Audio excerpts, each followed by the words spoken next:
I was reminded recently that my grandfather Everett was known for this phrase, religiosity will kill you, but following the way of Jesus will bring you life. Grandpa believed in the ever-increasing kingdom of God in the earth, and that the increase was built on people coming into the fullness of the knowledge of the saving grace of Jesus. I can still hear him saying passionately, "We are saved by grace plus nothing." There is nothing you or I can do to earn our salvation or our place in heaven. Our quest, our mission with a purpose, is to find ourselves living in such a way that we are in constant communion with the Father. If we aren't careful, that thought, that phrase, living in constant communion with the Father, quickly leads us down the path of religiosity. The long list of things that I must do to be in communion, to be in the presence of God. But we can learn from the likes of Brother Lawrence, the monk described in the book Practicing the Presence of God, who believed that he was in the presence of God while washing pots and pans in the monastery. We don't have to be praying, reading, or studying the Bible all day long to be in communion with the Father. Whatever your hand finds to do, do it all for the glory of God. I am grateful that my grandfather and my father had the vision and the faith to believe that young men and women could be vital members of the kingdom of God as doctors, lawyers, teachers, and housewives, or house husbands. I remember John Garlington speaking to me and saying, "Don't worry about going to college. God can find you there."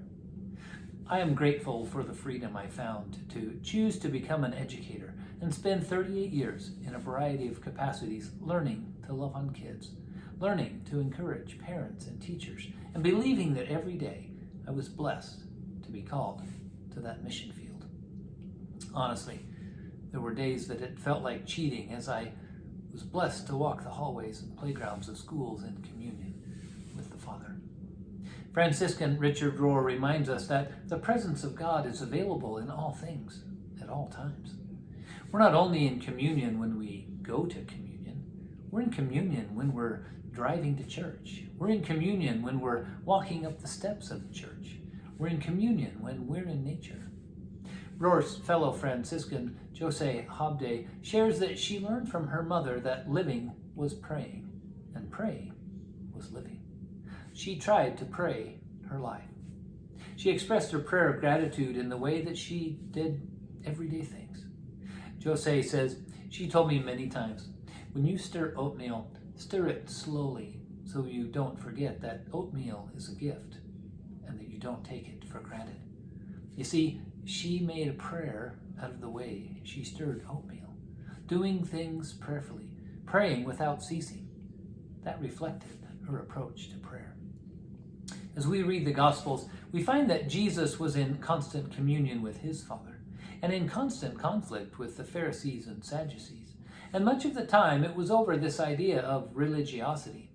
The Pharisees had added to the law and were insistent on following all of the rules. But in doing so, you neglect to love your neighbor or give to the poor.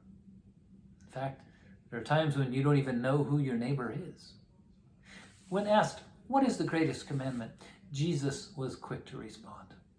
All of the law and prophets hang on these two commandments. Love the Lord your God with all your heart, with all your soul, and with all your mind. And the second is like it. Love your neighbor as yourself. I think Grandpa Everett was right.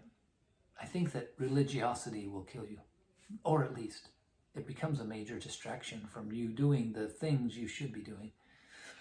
Just getting it all right won't satisfy us, won't bring us life, unless we first learn to love. I hear the Father asking, "Do you want to see my kingdom come? Do you want to see my will be done? Do you want to know fullness of joy? Then follow this commandment. Love one another."